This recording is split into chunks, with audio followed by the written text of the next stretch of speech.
It's time for 40 weeks and more. My name is Edem Knight-Tay. You know, some pregnancies can be more difficult than others. Some can also be a bit more challenging than others. And yes, some will require that you are a bit more cautious than others. Today on 40 Weeks and More, Selena will let us into her world of physical disability and how she juggled with pregnancy, labor, and childbirth. All here on 40 Weeks and More.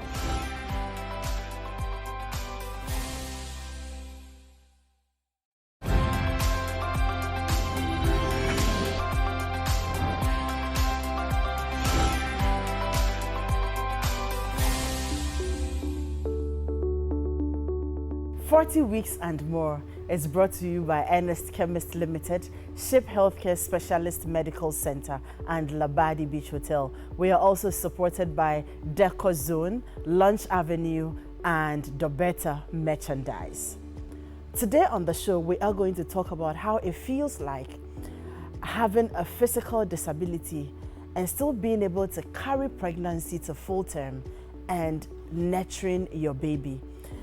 I mean, for me, I would really want to know, because even when you don't have a disability, sometimes pregnancy and childbirth can be very daunting. And how would it be like in the case of someone who is in a wheelchair? Meet my guest and we'll get into the conversation. Hello there, my name is Selina Kwakye, an advocate for women and children with disability. I'm here to tell you my story on 40 Weeks and More. Thank you very much, Dr. Promise Sefogah, for joining us again. Thank you. You have done a yeoman's job. Thank you. We have to find this yeoman so that he will, he'll pay you. That's right. Hey, Mr. Yeoman, where are you? But thank you. We appreciate you so much. Yeah, my pleasure. And Selena, my beautiful friend. Hello. How are you? I'm fine. And thank you very much for availing yourself to share your story with us, Selena. Thanks for having me. Great. Let me start by asking you a very direct question. How did you find yourself in a wheelchair? Okay, so basically, I wasn't in a wheelchair. Okay. Let me say a year ago or 6 months ago, I wasn't in a wheelchair. I'm a crutches user. Okay. So I had a little accident at the bathhouse. It was something just, I just took it to be something normal. This is not the first time me falling. But this time, I just had crack. Wow. On my hip side. So I went to the hospital, went to check, and according to the x-ray, the hips bone was kind of dislocated a little. So when I'm walking with the crutches, I feel like it's coming out. Wow. So I was advised not to stress the leg too much. And if I want to walk again, then that means I have to go through Physio. surgery. Oh, surgery. Yes, we're going through physio, but I have to go through surgery to correct it. So you have been in a wheelchair just about 6 months? Yeah, like I think 4 months now. Oh, I'm sorry to hear that. And you said something that's also very instructive to me, but this is not the first time you're falling. Does it mean that even when you are using the crutches, you fell quite often? Yeah, my fellow persons with disability or crutches users know that the floor or the ground is our friend. Oh. Yeah, you fall and then you rise again.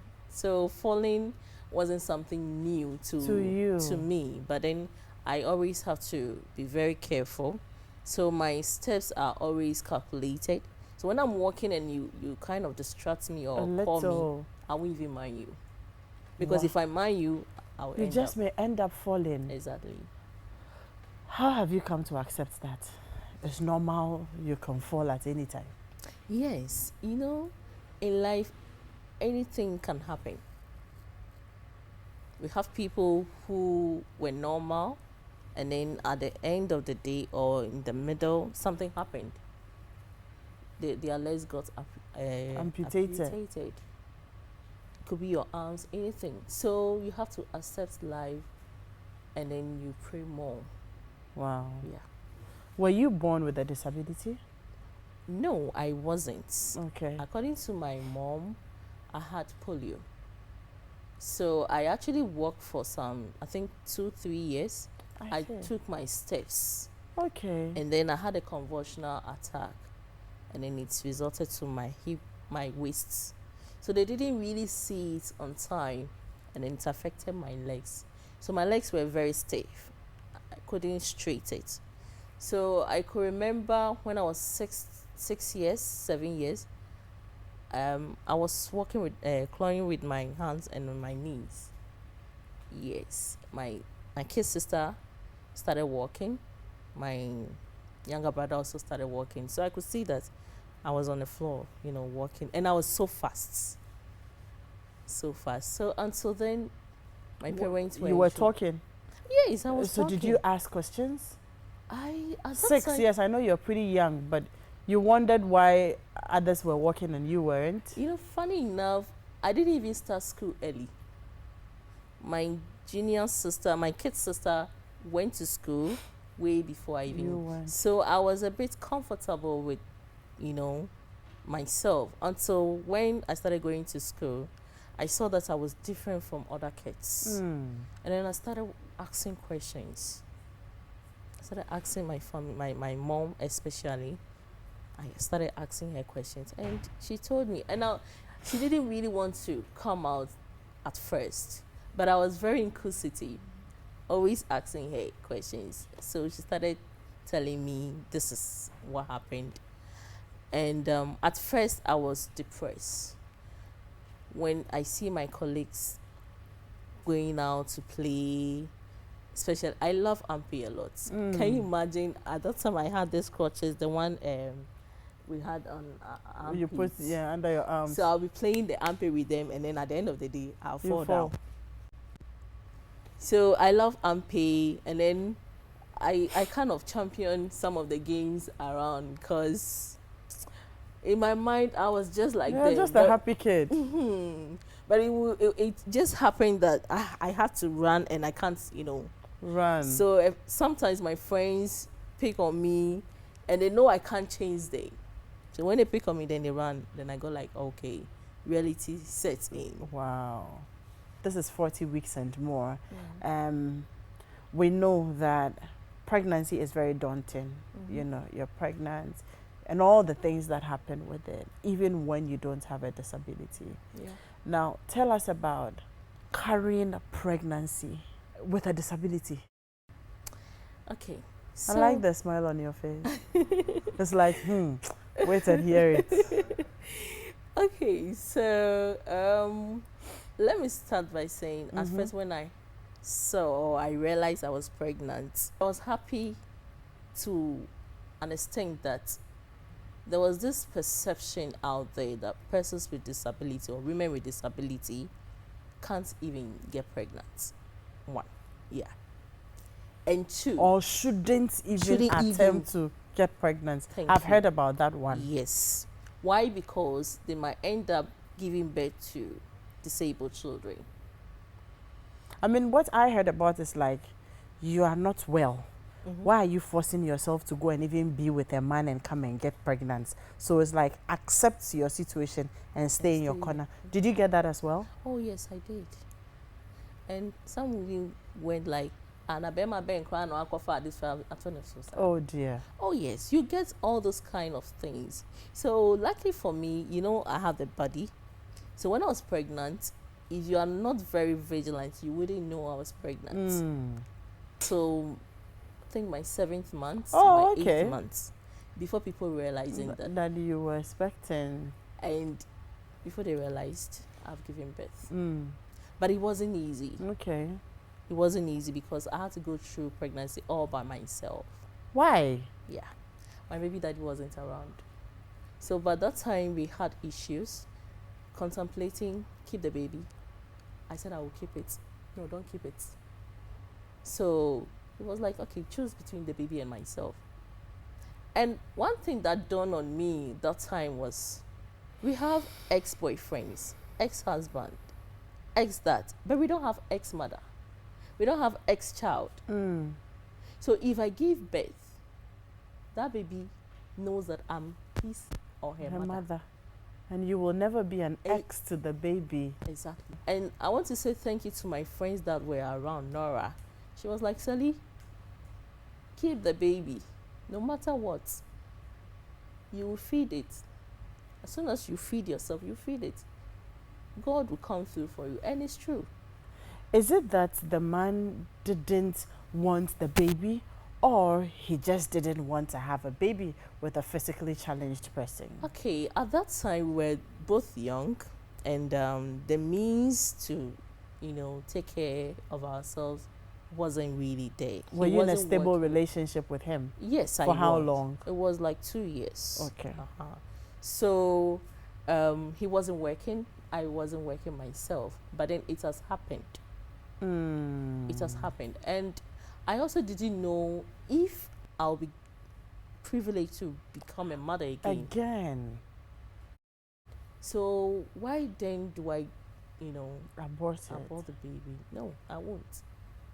So I stood on my grounds, went through pregnancy. You motivated yourself, stood on your grounds, decided to keep the baby. Did you also think about the challenges that you were going to go through and how you were going to navigate all of it? I did. Was it part of the decision making? I know. Tell me some of the considerations, some of the things you thought about. But then, okay, at church, people will criticize you. Oh, church too, you were criticized? Oh, kind of.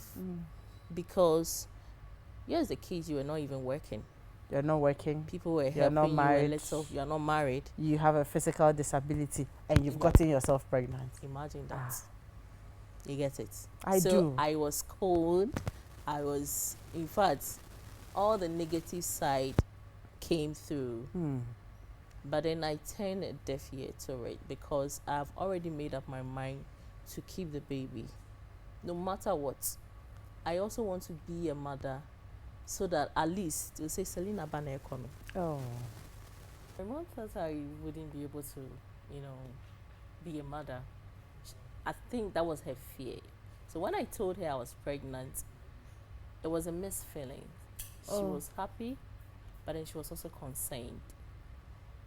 You understand? Yes. Yeah. So she was also there for me when it was time for me to go and deliver. So before the delivery, how was the pregnancy journey like? So, sometimes you need someone to massage your legs for you. Or maybe massage your waist for you. At least, pamper you a little. Oh. I didn't get that luxury. But I had a little sister who was there to help. So how was it like moving around with it? I didn't really move too much. Especially when, let's say, I have to go for an event. I actually restricted myself from going out. What about your antenatals? That I do. I went to antenatal when it was time for me to take my first scan. I went through that.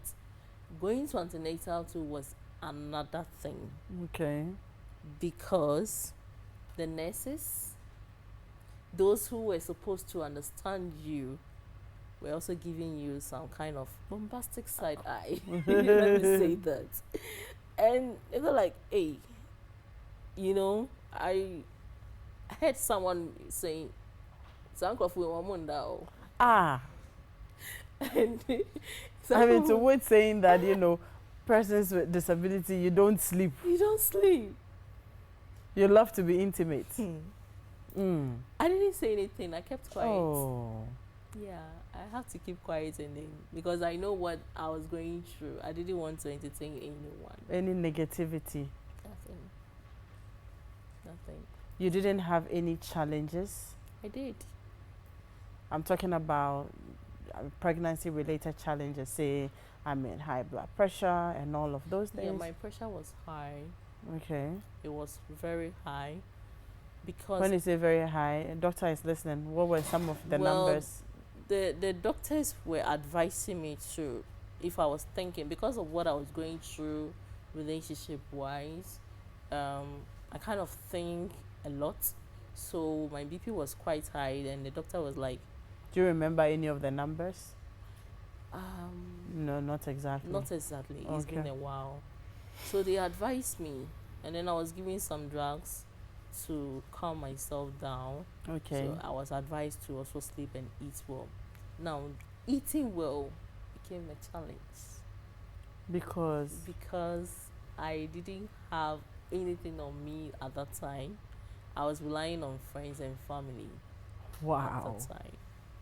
So sometimes I wake up at 12, or even in the morning, what to eat. It's a problem. It's a problem. So gari. As a pregnant woman, I take gari. And if I have the luxury, I take some pepper. And then, so when my friends ask me, I say, oh, that's what I'm craving for. But they don't know what I'm going through. They don't know what I was really going through. So pregnancy was not easy. I was fortunate enough that I didn't have the nausea type. Oh, right from the beginning? Yeah. Okay, good for you. It was the spit that was heavy in my mouth. But throwing up wasn't, no. So that was the lucky thing that I got on my side. And then I kind of felt dizziness. Okay. So the little movements, if care is not taken, I might fall. And I also didn't want to use the wheelchair at that time, because I know when I start using wheelchair, I'll become so heavy, or I felt I was going to depend on people, because I'm a very independent person. I don't want to depend on people that much. Yeah, so movement was a bit restricted. Doc. Yeah. Selena and pregnancy. Yes. Why do people think that persons living with disability, like in Selena's case, she couldn't walk on her own, she had to walk with the aid of crutches, and also, basically with that, why do people think that, sometimes out of scorn or out of empathy, people think that you shouldn't have gotten yourself into this state? Yeah. So I think first and foremost, it's a misconception. Okay. You know, because people just think that because you are physically challenged, you are sure or bound to have a baby who would also be physically challenged. Okay. And so they think more of fear that this may happen. But let us establish that that does not happen. Okay. Because a lot of the physical challenges we see are not acquired from birth or at birth. You are not born with it. Yeah. Like she said, she was okay. She actually walked before she got polio, which is a viral infection. And 1% of people who had polio would end up with the virus spreading to the spine, and that's what caused the problem. Wow. Thankfully now we do the vaccination, and that has turned the story. Right. Okay, so this was acquired after she was born and had even started walking. So because it is not something that you can pass on to your baby, there is no real scientific reason to be afraid that because of physically challenged, my child would also be physically challenged. Yes, no. However, being physically challenged would come with some difficulties. She mentioned some. So your movement and balancing is a challenge. And so if you're pregnant, the weight in front of you, and you are trying to maintain a balance on your clutches. So that is a major concern even to us. So you just need to be aware of it and get support. Before you get pregnant, you need to be on some supplement, because our bones are made of something called calcium. Yes. And the more you use your bones, the stronger they are. So the less you use them, the weaker they are. Okay. Which is how come, like she said, she had just a little fall and then okay, because the bones have become weak for lack of vigorous use. Okay. So such a person, her pregnancy should just have to be planned, right? And then we put you on some form of medications like supplement to strengthen your bones. Make sure you have a good nutritional reserve before you begin the journey of pregnancy. But physical disability should not and does not preclude anybody. You have your normal, like you have all your rights, including the right to sexual and reproductive health. So you have. So it's just about managing it and planning for pregnancy so that we minimize the risks of pregnancy. Right. Doc, so what's peculiar, apart from the ones you have mentioned, you know, and she talked about them as well, and I am very happy that we're debunking that just because somebody is physically challenged, the person will also end up with a physically challenged baby. That one, I haven't even thought about it before, you know.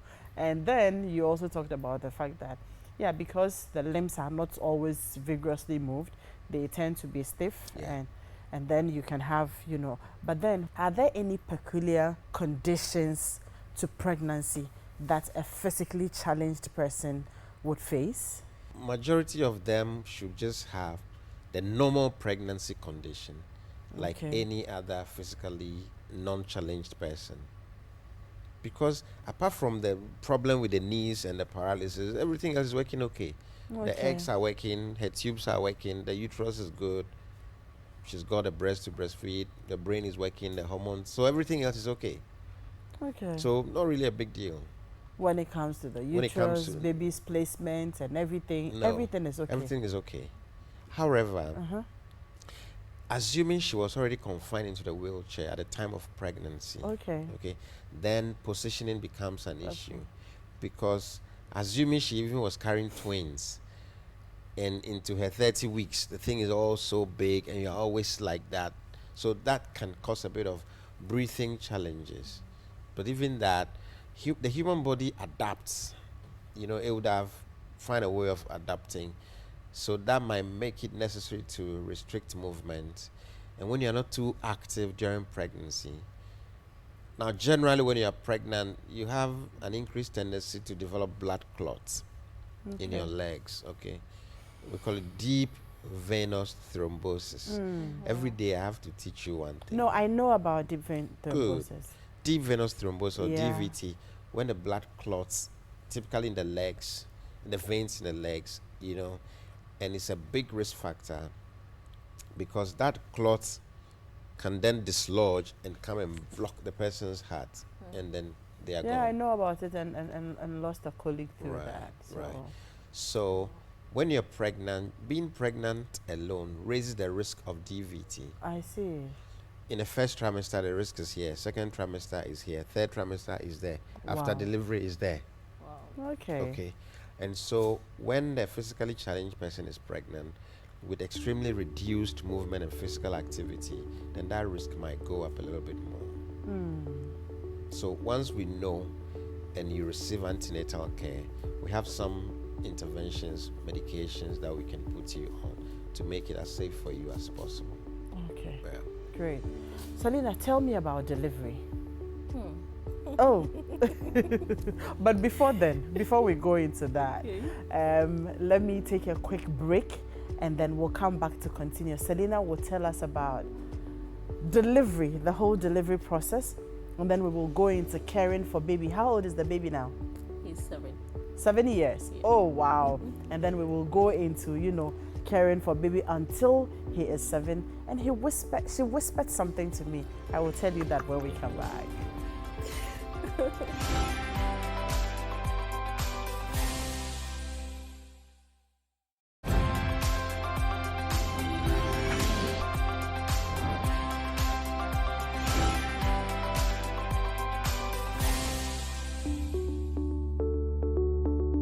Thank you very much for staying with us. This is 40 weeks and more.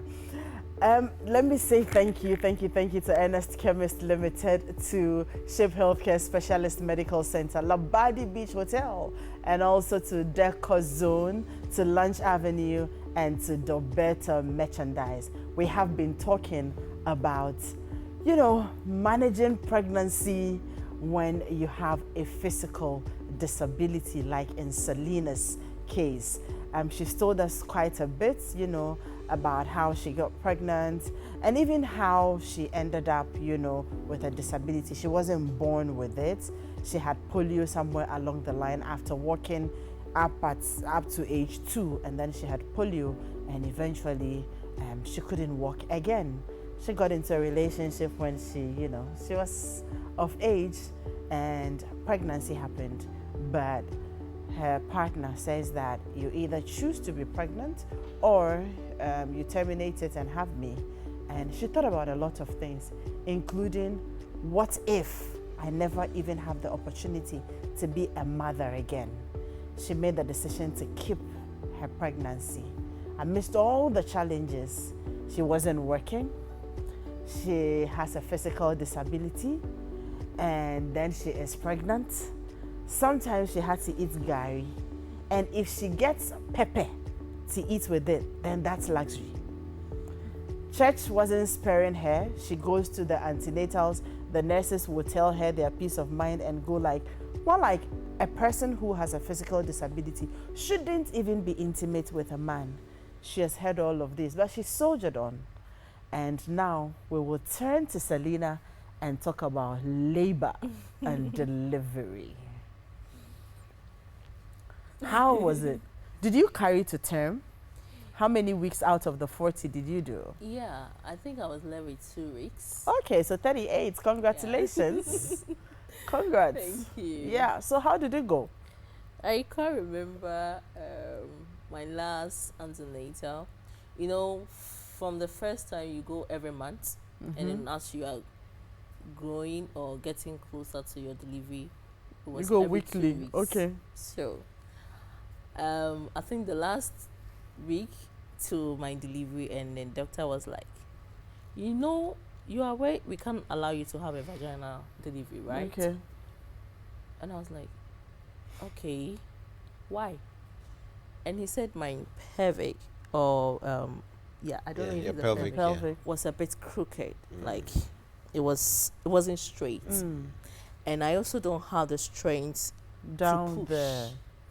So if you want to push as a woman, you have to have the strength around your hip, your thigh, and then your leg to be able to push. So I don't have that strength. So I have to go through CS. Honestly, I was scared. I was very scared. And he was like, oh, don't be scared. So the doctor kind of psyched me. Okay. Yeah, he psyched me. No, it was she. Yeah, I can't remember. So she psyched me. She was like, oh, come on, you can do it. People have gone through it. And even people who are supposed to push, even now come to us that we want CS. CS, yeah. So you shouldn't have a problem. Just psych yourself. And don't think too much so that your pressure, because if your pressure is high, we can't do it. So I said, okay. Told my mom about it. We prayed about it. And then when it was time for me to go, I think we went there. It was 3 days. So I stayed the night. The next day, they were supposed to do it. They didn't do it. And I was fasting. Because I can't remember. I don't know why the doctors do that. Though What did they do? They will ask you not to eat. Don't take water. Don't eat anything because you're about to go through. And here's the pregnant woman. At least every 1 hour beer, you have to eat like 2. You have to eat like what? 2 times. Hey. It was getting that intense. And I can't remember, I was shouting, nurse, and the nurses were like, madam, take your time. The doctor is not even around. Make her say it was about 12 o'clock. I haven't eaten. You were hungry. I was hungry. I'm sure you were shaking. I was shaking. And then later they were like, the doctors are not around. So oh wow, you have to eat. I said, okay. So you made me fast for that long. And then now I have to eat. Nothing happened. So No the next day I problem. fasted again. And one thing I realized was that the doctors that were supposed to do the CS for me were extra. I don't know. So that there were a number of doctors. yeah, they had to go to is it orthopedic center? I can't remember. It was Kolebu. So there's another block somewhere. I went there, and then they checked my hip first, even when I was pregnant. Okay. So they brought that doctor On. about 2 of them. So there were about 6 doctors with me in the operation room. So I realized, no, it wasn't that easy that I was looking at. And I don't know, I kind of asked questions before going there. I know some people go through it and then they have injection at the back, but I wasn't injected at the back. Okay. And funny enough, my veins were not found. Okay. Yes, so they couldn't even get the veins to Give you the injection. So they had to inject me on my arm. And then I quite remember they asked me to count up to 10. I got to 6 or so. And you were off. And I was off. So something that prompted me was when I heard the baby cry. And when I opened my eyes, the lights were so much that I couldn't even see that much. But I saw that my baby was being held. And then I went off again. You went off again? Yeah. Okay, hold it there. Doc, she has few concerns. She asked, pregnant woman, according to Selena, every 1 hour you have to eat twice. Every 1 hour, twice. And they made her fast. How many hours was it? It was more than 12 hours. That's right.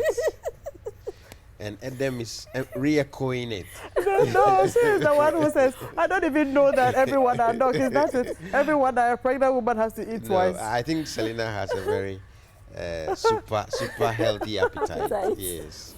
Because, we encourage you to eat healthy, and then you snack in between, because you need to be healthy so baby can also be healthy. Sure. But we also caution against overeating, So you don't because become that's going to obese. make you put on excess weight, and that can make your baby too large.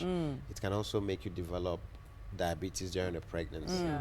And if the baby becomes too large, in the absence of any other complication, that alone might make it necessary to consider cesarean section. Okay, so eat well, eat healthy, snack, don't starve, but don't overdo it. Certainly not twice in In an hour.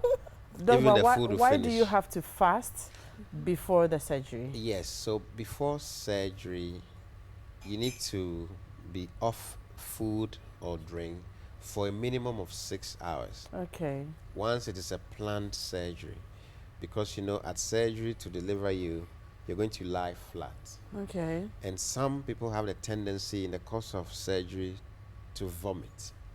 Okay, so if there is food in your stomach, assuming you ate your favorite akble and fettuccine, and then in an hour's time we need to rush to surgery. There is that fear that you may puke, and because you are either asleep or lying flat, the vomitus may not even come out. It will go into your airway, which you don't like. which we don't like. It can be fatal. Okay. And so the bargain is 6 hours to a planned surgery. You don't eat or drink anything. If you had already eaten and for some reason we have to do an emergency surgery, that's different. There are medications we give to minimize that as much as possible. But for a planned surgery, we would rather be safe. Safety first always. That is why. So it's not for just to punish you and make you fast. Okay. Thank you very much, Doc, for this explanation. Usually you would hear, but you're never told why. So, Selena, you understand why? Yeah. It was for your own good. Yeah. And then, Doc, she also talked about the fact that she had quite a number of, medical officers around her before the delivery. What could account for that? I mean, so they may have found that there was some risk with the pregnancy. First of all, she said she had a high blood pressure. And also the fact they had concerns. So, when you're paralyzed, the muscles are weak. The muscles cannot hold, which is why you needed to stand on the clutches to be firm. So it means there must have been concern that her pelvic muscles were not strong enough to push the baby. Quite apart from that, there would have been concerns about the stability of her hip and then the spine. Because majority of cesarean sections we do now, We do it under what we call spinal anesthesia, Okay. where we just give you an injection along the spine, and that blocks the nerve so that half of your body down, you don't feel anything. With that, you are awake. We put a screen so you don't see us cutting, but there's a screen, but you're still awake. We pick out a baby. Hey, baby has come. Selena, see baby. The next will ask you, is it a baby boy, baby girl? And we are communicating as the surgery is going on. Are you okay? You can complain that my left ear is itching. Somebody will scratch it for you. That's the beauty of the spinal anesthesia. And then also after the surgery, that has a tendency to keep you pain-free for a little longer. Okay. But because of the issue with her spine, that is what will necessitate what we call the general anesthesia, where we give you through the vein and you put you to bed totally. so you sleep, so you don't feel pain. And then when you wake up, we continue with pain medication, so you are okay. That must have been the reason. And the number of doctors would just have been because of the peculiar issue with your spine. Okay. As a matter of safety. Selena, you seem not to have understood why all of these happened. Yeah, because nobody really explained it to me. I am really thankful to Doc. He has really, explained things to me. So now I remember the reason why they did that. I'm so grateful. That's what happens on 40 weeks and more. Now you tell me, after, delivery, you said you woke up and then you went back again. But eventually you were up, right? Yeah. And then you saw your baby. So when I woke up, my baby wasn't with me. I asked, where is my baby? That was the first thing I asked. Where is my baby? And they were like, he's at the Nico. So I was like, Nico, where is Nico? Or who is Nico? Because I didn't have any idea. Oh my God. And I wasn't really myself. So, waking up, you were pregnant when you went to sleep. Now you are up. And I heard someone mentioning my name, Selena. So when I got conscious a little, I was like, where is my baby? Your baby is at Nico. I was like, Nico? Who is Nico? Nico. Yeah. And then the nurse explained that, that's where we keep the kids and all that. I said, okay.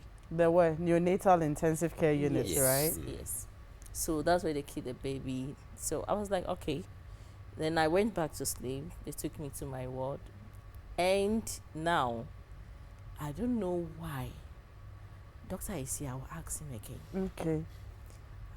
As a season, you went through CS, and the nurses expect you to be a bit strong. It was painful. Oh.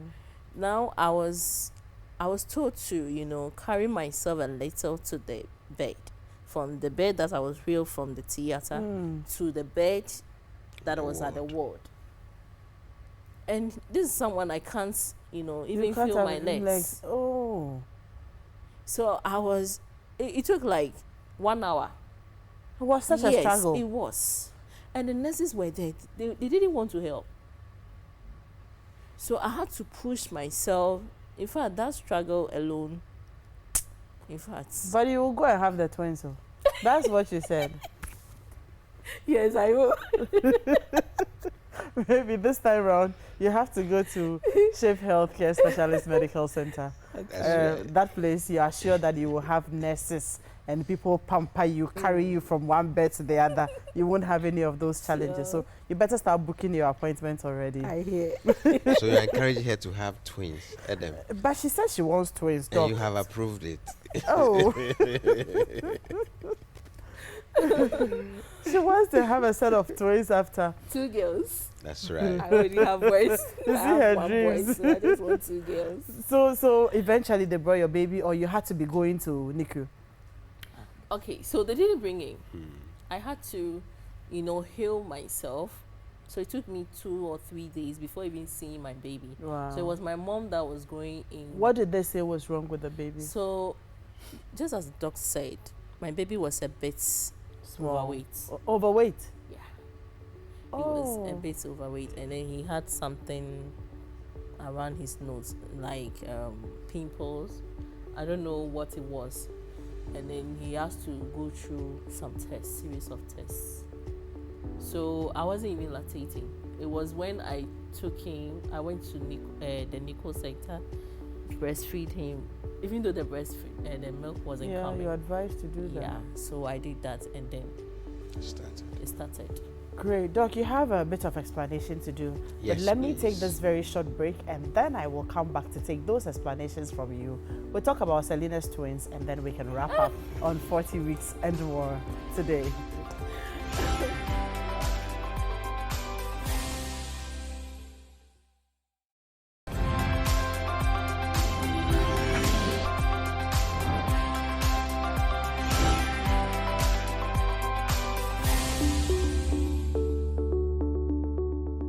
Ernest Chemist Limited, Labadi Beach Hotel, Shape Healthcare Specialist Medical Center, where you experience excellent quality expert care.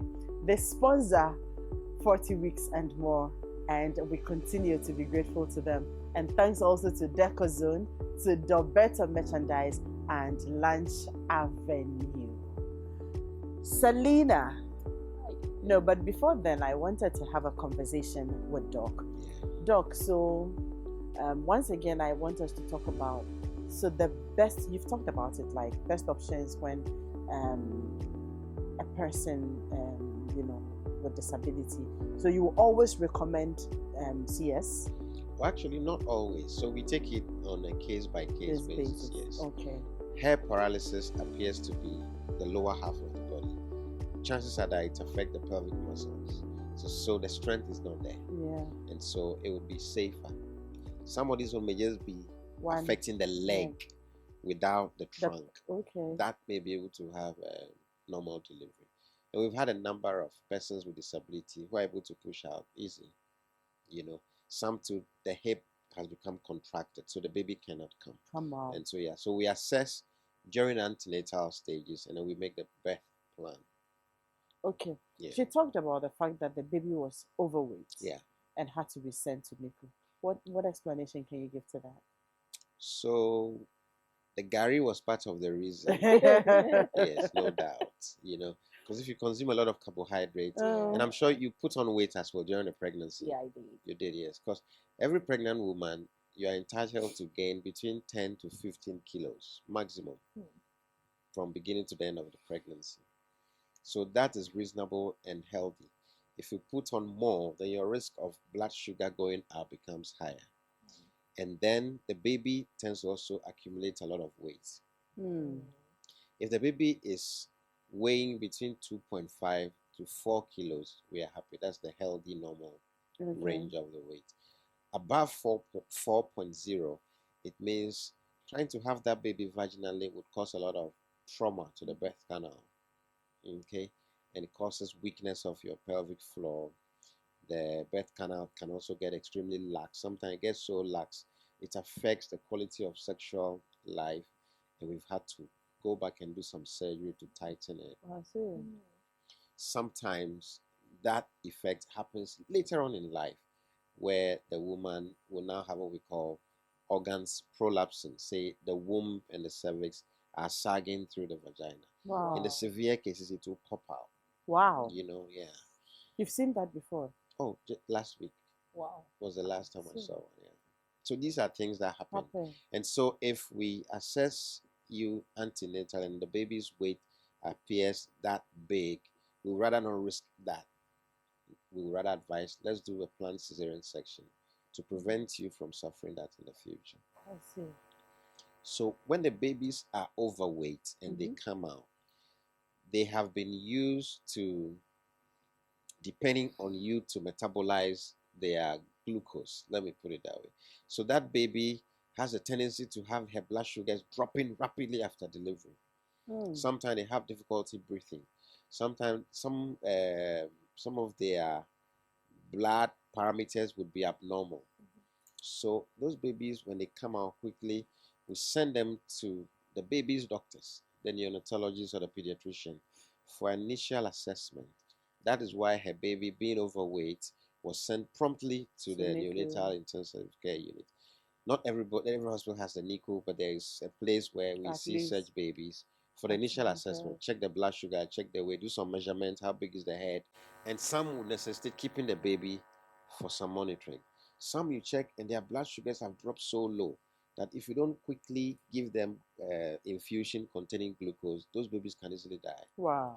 And so that prompt assessment soon after birth is crucial, which is why one reason again why the baby may have stayed there for longer. She said the baby had some rashes.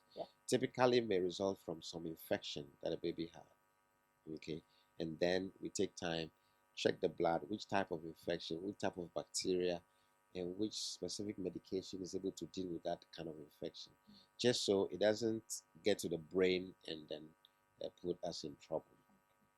Okay.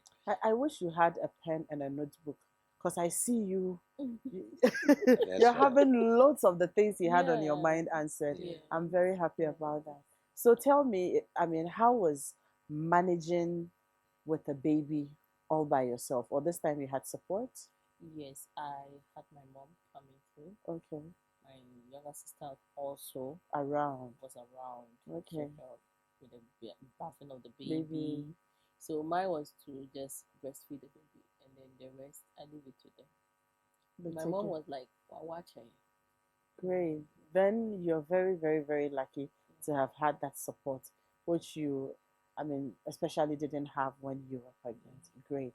And Doc, that is very well recommended, right? Yes. Great. They need a lot more of support because even the person without physical challenge after delivery needs a lot of support. Yes. Yeah. Particularly if you go through cesarean section, you know, you're getting up out of bed. You have to be a bit more gentle because of pain. You have to go easy until you start healing. So you need a lot of support. And so how much more Selena, who was using clutches? Yeah. You know. So the family, the partner, the immediate society, the church. And so it is sad that somebody rather needs support, and when she was pregnant needed encouragement and support. She was being, she was abandoned and scolded and chastised. It's unfortunate, but church people, pastors, let us look out to support those who are in need. That is what society is supposed to be about. When somebody is in need and you can help, we help them. Tomorrow you may be the one in need. Selena, if God grants you the grace and He permits, you would want to have another child?